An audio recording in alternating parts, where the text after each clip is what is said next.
Ang laban sa pagitan ng The Strongest Monarch at The Youngest Monarch, Song Jinwoo versus Song Soho.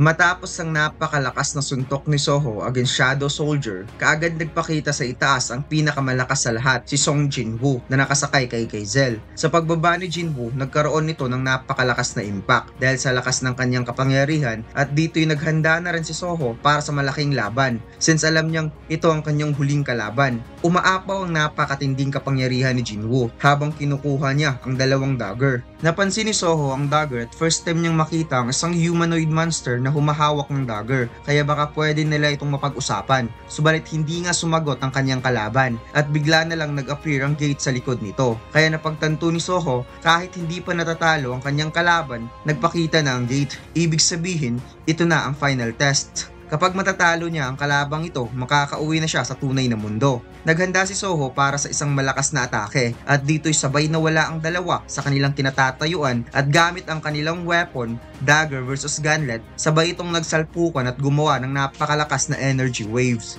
Gumawa si Jinwoo ng napakaraming slashes at first time nakaranas ng ganitong pakiramdam ang Young Monarch na sobra siyang nahirapan to the point na nagilitan ang kanyang mukha sa sobrang bilis ng pag-atake. Hindi nagpatalo si Soho, nakipagsabayan ito sa bilis ni Jinwoo at dahan-dahan niyang na-realize na sobrang bilis ng kalaban niya at napakalakas pa, subalit hindi lang bilis ang meron nito, kundi bawat atake ay napakadetalyado. Hanggang sa hindi na nakasabay si Soho at dumedepensa na lamang ito sa sobrang bilis ni Jinwoo at using multilation cuts, sinalo ito ni Soho kung kaya nagkaroon nito ng slashes sa katawan.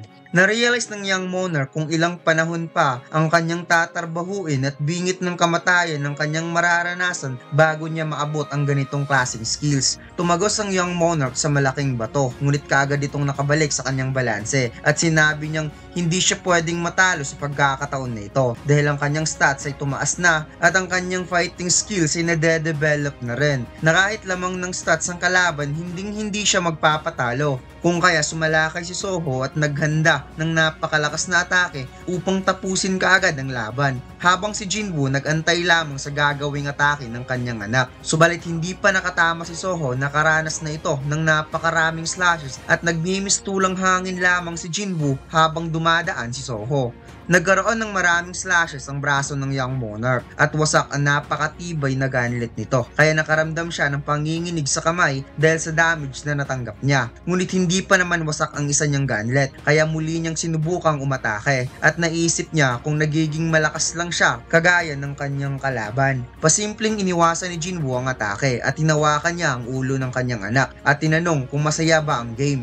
Na-impress daw siya sa ipinakita nitong lakas. Narealize ni Soho na boses iyon ng kanyang ama, kaya tinawag niya itong dad. Ngunit wika ni Jinwoo masyado pang maaga, kaya tinulak niya ito sa gate. Napasigaw si Soho at narealize niyang nasa classroom na pala siya, nag-iisa. At napagtanto niyang nananaginip lang pala siya dahil kasi ito sa sobrang paglalaro ng games. Kaya napaniginipan niya tuloy ang iba't ibang klaseng dungeon at ang kanyang ama pa talaga ang boss. Nakita siya ng kanyang kaklase at nagulat ito dahil siya na lamang ang naiwan. Ang lahat ay nakauwi na. Samantalang nasa itaas si Jinwoo kasama ang kanyang mga commander. Sinabi nito na ang mga labi daw na naiwan ng architecture sa loob ng domain ay hindi na masama.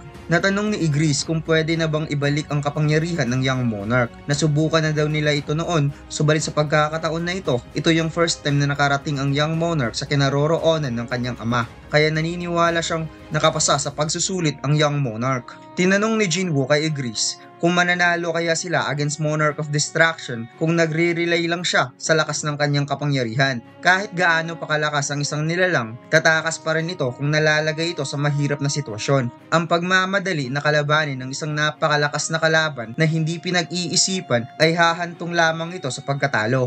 Kaya napakaaga pa para sa kanyang anak kung ibabalik niya ang kapangyarihan nito. Subalit balang araw matututunan rin nito kung paano i-handle ang mahirap na sitwasyon gamit ang sarili nitong kapangyarihan. At Severo umiiyak pa rin habang tinitingnan ang drawing ni Soho na magkasama silang dalawa. Ang sumunod na eksena ay binalitang ang dalawang magkapatid na si Wang Dongsu at Wang Dongsuk ay arestado sa salang pandaraya at ibinalita rin na nagkaroon ng napakalaking sunog sa kabundukan at tagumpay itong naapula ng 800 firemen.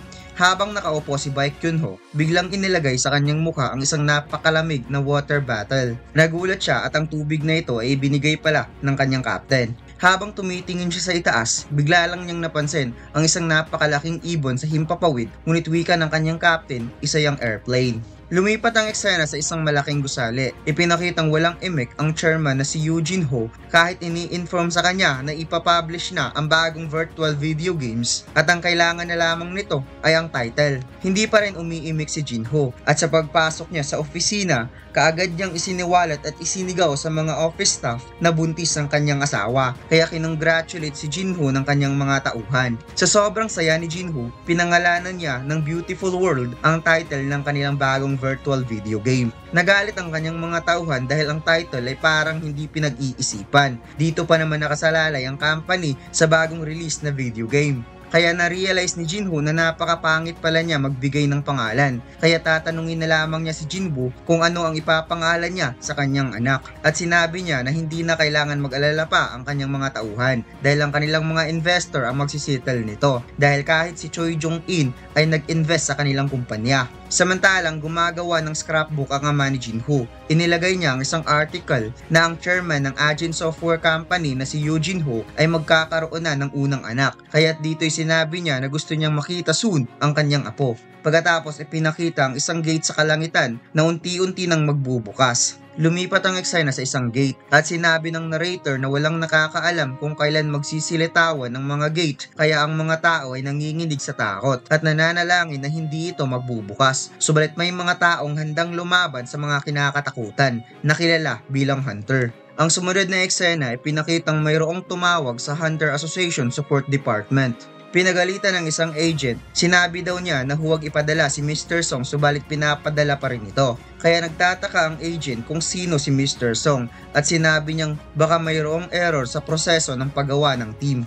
Inimungkahi ng agent na ipaliwanag kung ano ang nangyari. Wika ng tumawag, ayaw niya ng mga hunter na mabagal kung gumalaw. At kung papadalan siya na isang weak na hunter, mag-quit na lamang ang kanilang team. Pagkatapos naalala ng agent nung estudyante pa lamang siya. Napag-usapan nila kung ano ang gusto nila na maging in the future. At tatlo lamang ang kanilang kasagutan. Maging isang sikat na hunter, o maging empleyado ng isa sa pinakamalaking guild, o maging empleyado ng Hunter Association. Hinanap niya ang pangalang Song Jinwoo at nakita niya na isa itong E-rank hunter na may pinakamababang mana sa lahat ng E-rank hunter. At halos lahat ng raid ay nagkaroon nito ng injured, kaya napakahimala na nabuhay pa ang batang ito. Napagalaman din niya na kaya ito naging isang hunter dahil may sakit ang ina at nag-aaral ang kapatid nitong babae. Pinuntahan niya ang kanyang supervisor at sinabing kailangan nilang pigilan sa pagiging hunter itong si Song Jinwoo. Ngunit tugon nito na ginawa na nila ang lahat. Tinanong siya kung bakit ito nag-join sa Hunter Association. Kaya napaisip siya kung bakit nga ba. Ito ay dahil sa isang news report na kanyang nakita. Isang binatilyong hunter ang iniligtas ang kanyang mga kasamahan na malapit ng matrap sa loob ng gate. Noong una, siya ay naging curious. Ang isang hunter ay nai-injured sa pagligtas ng mga kasamahan sa raid, kaya gusto niyang makatulong upang ma-avoid na magkaroon nito ng injury. Kaya't dito'y tinanong siya ng kanyang supervisor kung gusto ba niyang pigilan si Jinwoo o gusto niya itong tulungan na hindi magkaroon ng injury. Kaya tumawa na lamang ang agent. Ibinigay sa kanya ang isang file ng isang hunter at sinabi nitong mayroong mga hunter na na-evaluate sa mataas na rank ngunit ayaw nila na maging hunter dahil hindi ito interesado sa pera. Nakita niya ang hunter na si Lee Joo-hae, isang mataas na B-rank hunter healer, ngunit nag-refuse ito na maging isang hunter dahil sa takot. At kinumpara naman niya kay Jinwoo na isang E-rank hunter na isang mahina subalit na overcome nito ang takot at pumasok sa gate. Wika ng kanyang supervisor, kung mayroong taong kayang baguhin ang fear into courage, kayang maging malakas ang isang weak. Pagkatapos, lumipat ang eksena kung saan naglalakad pa uwi si Soho. Nakipaglaro si Soho sa kanyang classmate ng Bato-Bato Peak. Ngunit natalo siya, kaya siya ang magdadala sa bag nito.